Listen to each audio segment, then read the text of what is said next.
tentang amalan 10 hari Ramadan ya Ustaz. Ini banyak tentunya adalah penyebaran Ustaz sampaikan. Dan tentu kita salah satunya adalah meningkatkan kualitas ibadah. Apakah ini Ustaz seseorang dibenarkan ketika dia beribadah ini tujuan niatnya ini hanya untuk mengejar Lailatul Qadar, sehingga dasar niatnya ini hanya untuk mengejar Lailatul Qadar? Sebenarnya niat semua ibadah kita mesti karena Allah Subhanahu wa taala. Makanya di dalam beberapa nas Al-Qur'an itu disebutkan Allah Subhanahu wa taala berfirman, "Wa ma umiru illa liya'budullaha mukhlishina lahuddin." Tidaklah diperintahkan kecuali untuk beribadah kepada Allah dengan ikhlas, dengan keikhlasan. Kemudian Nabi Muhammad SAW juga menyebutkan di dalam sebuah hadisnya, yang ini dituliskan oleh Imam Nawawi di dalam kitab Arba'in An-Nawawiyah, diletakkan pada hadis pertama pula. Bahwasanya Nabi Muhammad SAW berkata, ini diriwayatkan an Amirul Mukminin Umar bin Khattab, Nabi Muhammad SAW bersabda, "Innamal a'malu binniyat wa innamal likulli imri'in ma nawa." Sesungguhnya setiap pekerjaan itu tergantung dengan niatnya. Cuma permasalahannya, apakah kita mesti berniat dengan Lailatul Qadar untuk mendapatkan Lailatul Qadar? Tidak. Semua amalan kita memang mesti untuk Allah Subhanahu wa taala, tidak boleh kepada yang lain. Tetapi bagaimana dengan Lailatul Qadar? Itu adalah bagian daripada bonus yang Allah berikan kepada kita ketika kita meningkatkan kualitas amal kita, meningkatkan kuantitas amal kita. Maka catatannya adalah, yang pertama, tetap kita mengejar Lailatul Qadar itu pun karena Allah Subhanahu wa taala. Karena ini sudah digariskan oleh Allah Subhanahu wa taala melalui Al-Qur'an, bahwasanya semua ibadah, semua amalan yang bernilai, yang berisikan keikhlasan kepada Allah Subhanahu wa taala, maka itu yang diterima oleh Allah Subhanahu wa taala. Bahkan Lailatul Qadar saja, kalau kita mencari Lailatul Qadar tanpa berniat karena Allah Subhanahu wa taala, maka itu tetap tertolak gitu kan. Maka yang pertama, langkah yang pertama adalah semua amalan ibadah kita itu diperuntukkan oleh Allah Subhanahu wa taala. Dan itu yang kita sering baca di dalam salat kita. Ketika kita mengatakan inna sholati wa nusuki wa mahyaya wa mamati lillahi rabbil alamin. Seluruh hidup kita, kemudian salat kita, amalan kita, ibadah kita, dan mati kita pun itu mesti karena Allah Subhanahu wa taala. Adapun kita ingin mendapatkan Lailatul Qadar itu hanyalah keinginan kita untuk melipatkan amalan kita, melipatkan pahala kita di sisi Allah Subhanahu wa taala. Gitu.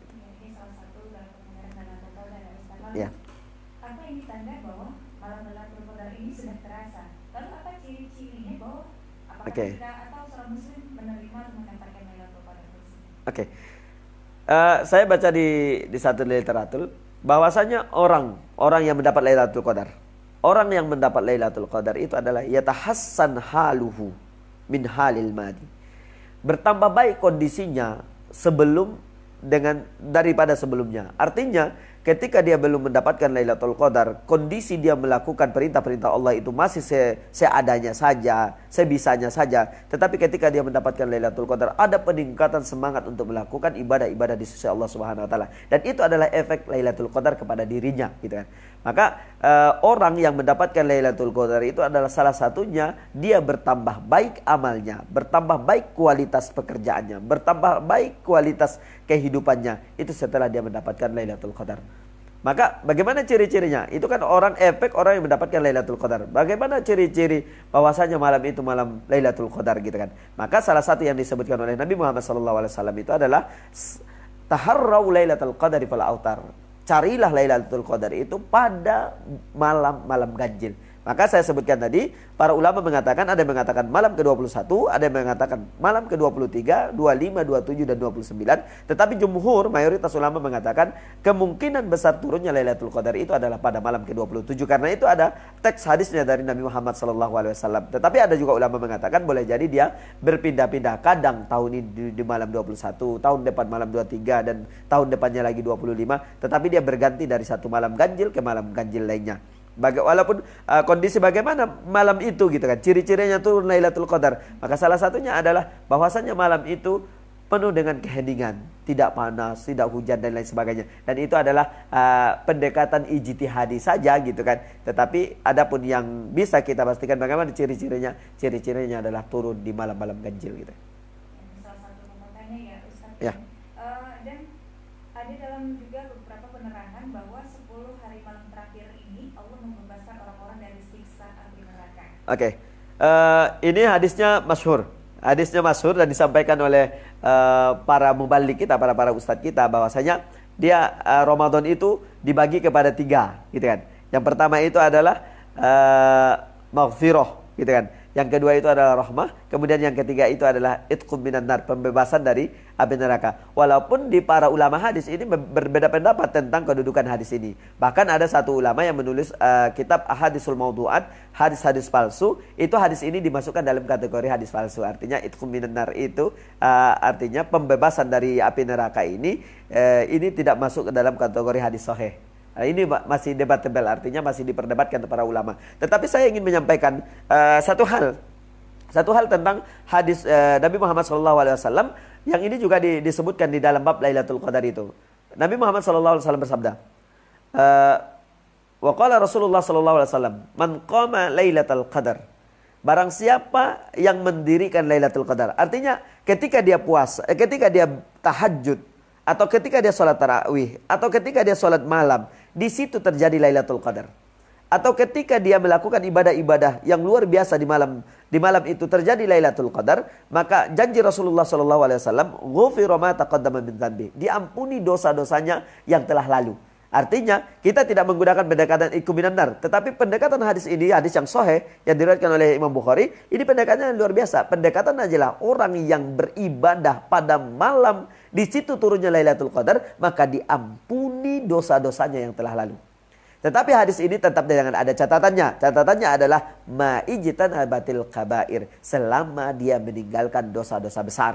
Kenapa? Karena kalau dosa besar, contohnya syirku billah, mensyirikatkan Allah Subhanahu wa taala, maka dia diampuni melalui jalan taubat. Uququl walidain, durhaka kepada orang tua, itu bisa diampuni dengan memperbaiki hubungan dengan orang tua. Artinya selain dosa-dosa besar, maka itu kemungkinan besar diampuni oleh Allah Subhanahu wa taala pada malam di mana terjadinya Lailatul Qadar. Tetapi dosa besar mesti dia dengan taubat, gitu kan. Mungkin itu jawabannya. Ya. Ini salah satu hadis yang memang dibenarkan oleh Ya. kita. Nah begini Ustaz, ini pertanyaan yang cukup panjang. Ya, silakan. Namun menurut saya ini pasti mudah Ustaz untuk menjawab. Itu saja sebagai seorang muslim tidak mudah meletakkan diri kita untuk bersabar. Nah di sini tadi dalam pembahasan ada berbagai dalam beribadah, bahkan juga beramal terhadap orang lain. Nah, salah satunya bagaimana menempatkan diri kita supaya bisa bersabar. Yang pertama seperti dalam beribadah kepada Allah, dan juga selain itu bagaimana ketika berbagi menumbuhkan sifat kedermawanan terhadap sesama manusia. Karena tentu sebagai manusia ini Ustaz, sifat kikir ini pasti selalu ada. Bagaimana ini menurut pandangan Ustaz supaya kita sebagai manusia mampu bersabar terhadap amal ibadah kita dan terhadap bagaimana tentunya rasa kasih sayang terhadap sesama. Yang pertama itu bagaimana kita bersabar dengan ibadah yang kita lakukan. Yang pertama itu adalah ada sebuah perkataan para ulama itu yang luar biasa. Dia mengatakan seperti ini. Beribadah itu berat, tetapi pahalanya tetap. Gitu kan? Beribadah itu berat, tetapi pahalanya Allah sediakan di sisi Allah Subhanahu wa taala. Maka dia menjadi hal yang luar biasa walaupun berat.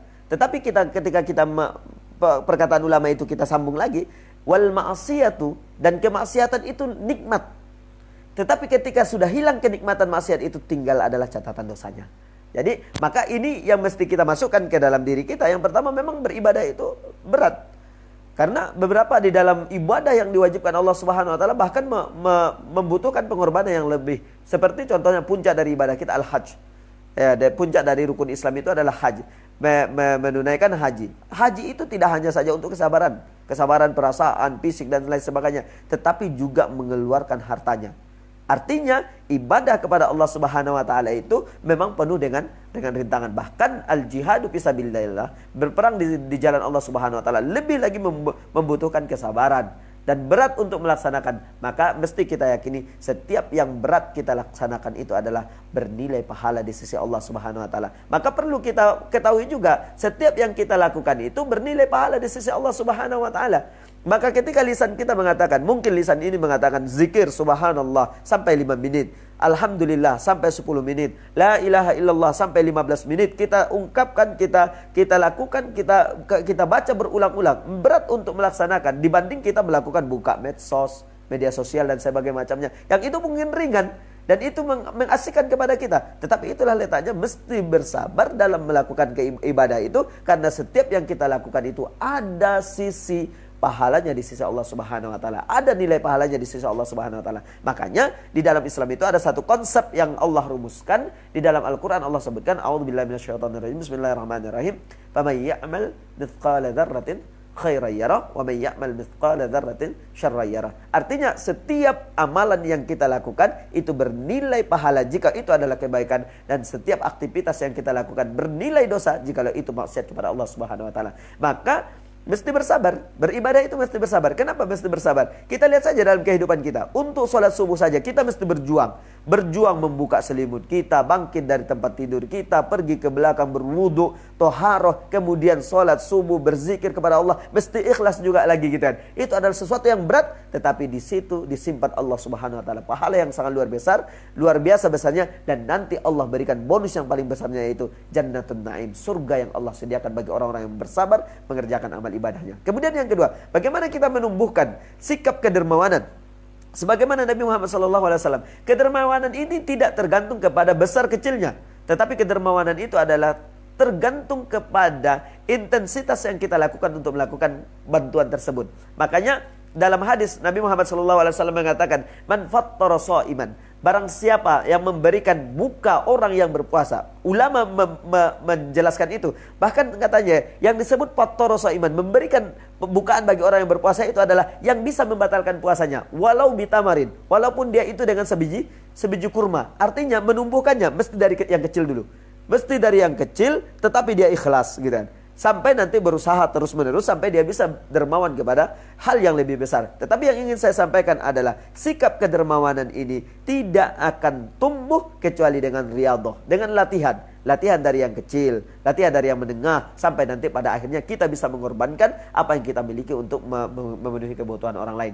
Tapi pemirsa Islamic Radio yang dimuliakan Allah Subhanahu wa taala, tentang kedermawanan ini, puasa ini juga menjadi latihan kita. Bagaimana kita menahan al-imsak min tulu'il fajri ila ghurubis syamsi, menahan diri dari segala yang membatalkan puasa, dari terbitnya matahari sampai tenggelamnya matahari. Maka kondisi itu kita melaksanakan, kita tidak bisa makan, kita tidak bisa minum, kita dalam kesusahan. Maka ini menjadi sebuah bahan renungan kita, bahwasanya orang yang tidak memiliki juga kondisinya seperti itu, maka kita mesti membantu mereka mempunyai sikap dermawan. Maka sikap dermawan itu salah satunya bisa ditumbuhkan jadi perenungan-perenungan bahwa setiap manusia itu ketika dia tidak memiliki, maka dia membutuhkan bantuan oleh orang lain. Dan juga penjelasan ini Ustaz, bahwa dikatakan bahwa Allah ini tidak butuh dengan puasa yang umatnya ini tidak melaksanakan sholat, karena banyak di antara kita mungkin sholatnya masih bolong-bolong. Gimana ya Ustaz? Oke, puasa tapi tidak sholat, iya. Atau puasa tapi melaksanakan perbuatan-perbuatan yang bermaksiat gitu kan. Makanya hakikat puasa itu adalah sebagaimana yang disebutkan oleh imam yang diriwayatkan oleh Bukhari, dan itu disebutkan pada hadis pertama dalam kitab Sahih Bukhari, itu mengatakan as-siyamu junnah, puasa itu benteng, perisai yang bisa membentengi di kita dari melakukan kemaksiatan kepada Allah Subhanahu wa taala, yang bisa membentengi kita dari panasnya api neraka. Makanya di dalam hadis itu yang sangat panjang itu, Allah Subhanahu wa taala mengatakan, Nabi Muhammad SAW mengatakan, kalau kita berpuasa fala yarfas, jangan berkata kotor. Fala yajhal, jangan melakukan perbuatan-perbuatan yang mengandung unsur kejahiliahan gitu kan. Maka kalau pertanyaannya bagaimana orang yang puasa tetapi dia tidak sholat, maka ini ada dua hal yang berbeda. Puasanya tetap sah, tetapi apakah puasanya sempurna gitu kan.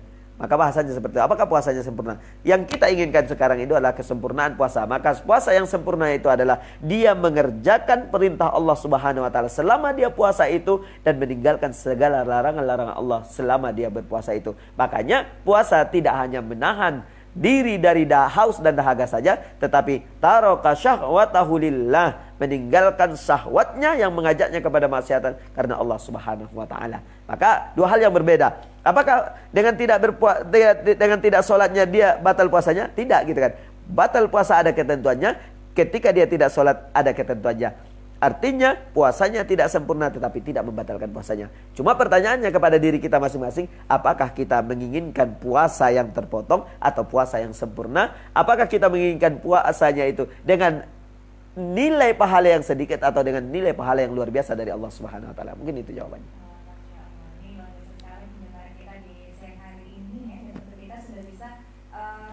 meningkatkan kualitas ibadah Yes. Ustaz, karena ini juga merupakan sudah ke-20 Ramadan. Dan terima kasih sebelumnya Ustaz sudah bersedia hadir di radio kita ini. Terima kasih juga untuk seluruh pendengar yang masih setia bersama kami. Dan untuk penutup ini Ustaz, kami persilakan kepada Ustaz untuk menyampaikan kesimpulan di siang hari ini. Oke. Di akhir pertemuan ini saya ingin menyampaikan tentang dua hadis juga yang dituliskan oleh yang disebutkan oleh Nabi Muhammad SAW. Salah satunya itu adalah hadis yang disebutkan di awal tadi. Qala Rasulullah SAW, man qama Ramadana, man qama Lailatul Qadari imanan wa ihtisaban, ghufira lahu ma taqaddama min dzanbi. Barang siapa yang mendirikan Lailatul Qadar, mendirikan malam, di situ terjadinya Lailatul Qadar, maka Allah ampuni dosa-dosanya yang telah lalu. Artinya, apa yang kita lakukan di malam terjadinya Lailatul Qadar itu juga menambah banyak pahala kita di sisi Allah Subhanahu wa taala. Maka disebutkan indama qara'tal Qur'an, ketika kamu baca Al-Qur'an, fa fihi waqa'at Lailatul Qadar, di situ turunnya Lailatul Qadar, maka bacaan Qur'anmu itu lebih baik daripada 1000 bulan. Artinya kalau kita kiaskan satu malam itu kita baca Quran, menghatamkan 30 juz atau membaca 5 juz, itu lebih baik daripada kita beramal 83 tahun. Artinya pahala baca Quran kita yang satu malam itu bernilai 83 tahun di sisi Allah Subhanahu wa taala. Maka kiaskan bagaimana jika kita mendapatkan Lailatul Qadar 10 sampai 20 kali. Kemudian yang terakhir yang diriwayatkan oleh Aisyah. Dari Aisyah radhiyallahu anha qalat, Ara'aita, ini pertanyaan Aisyah kepada Nabi Muhammad SAW. Bagaimana pendapatmu, wahai Rasulullah? In alimtu, jikalau saya tahu tuh, dia beribadah malam tuh, dia baca Quran, dia zikir, dia kemudian qiyamul lail, kemudian dia melakukan perintah-perintah sunnah Nabi Muhammad SAW, dan dia tahu turunnya Lailatul Qadar di malam itu. Ma aqulu fih, apa yang saya katakan di dalamnya, kata Aisyah. Jadi ini kepada orang yang yakin itu malam itu Lailatul Qadar. Apa yang mesti dia lakukan? Apa yang mesti dia katakan? Maka Nabi Muhammad SAW mengatakan, Allahumma innaka afuwun tuhibbul afwa fa'fu anni. Allahumma innaka afuwun. Ya Allah, sesungguhnya engkau itu afuwun, pemaaf. Tuhibbul afwa, mencintai kemaafan itu. Fa'fu anni, maka maafkan saya. Kenapa doa ini diajarkan oleh Rasulullah SAW? Jikalaulah di malam Lailatul Qadar, kemudian kita membaca doa ini, Allah maafkan segala kesalahan kita di sisinya. Maka pertanyaannya, kenapa kita tidak berdoa dengan ighfir lana ya Rabbana, ampuni kami? Kenapa tidak mengampuni? Kenapa disuruh oleh Rasulullah dengan maafkan? Ada sebuah literatur menyampaikan bahwasanya maafnya Allah dengan ampunannya Allah itu berbeda. Jikalau ampunannya Allah, kita diampuni dosa-dosa kita, tetapi catatan dosa itu masih ada di sisi Allah Subhanahu wa taala. Walaupun dia sudah terampuni, tetapi ketika Allah memaafkan kita, dosanya hilang, catatan dosanya juga dihilang di sisi Allah Subhanahu wa taala. Maka sangat luar biasa ketika kita mendapatkan Lailatul Qadar, kemudian mengatakan Allahumma innaka afuwun tuhibbul afwa fa'fu anni, maka dosa-dosa kita hilang di sisi Allah dan catatan dosa itu juga hilang di sisi Allah Subhanahu wa taala. Maka dengan harapan nanti pada hari kiamat datang catatan amal kita, dosa yang kita lakukan itu telah tidak ada di situ lagi, tidak dicatat di situ lagi. Karena apa? Karena doa-doa kita di malam Lailatul Qadar kepada Allah Subhanahu wa taala. Amin ya rabbal alamin. Terima kasih Ustaz atas pencerahannya di siang hari ini. Semoga saja bukan hanya kita mendengarkan ya, namun semoga bisa dalam realitanya ini diimplementasikan dengan sebaik mungkin. Amin ya rabbal alamin. Dan juga nih Ustaz, terima kasih juga untuk waktunya di Oke. siang hari ini. Dan juga mohon maaf ini apabila beliau sudah berdengar masih mendengarkan tausiah kita, karena juga waktu yang sudah di pukul 12 dan tentu saja kita sudah berada di penghujung acara.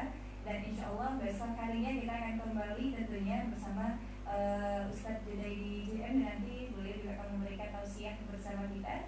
Dan juga di sini saya sebagai pembawa acara sekaligus juga ini Ustadz sebagai opening radio kita. Ini sepertinya kalau ada Ustadz bawaannya ada acara aja ya Ustadz.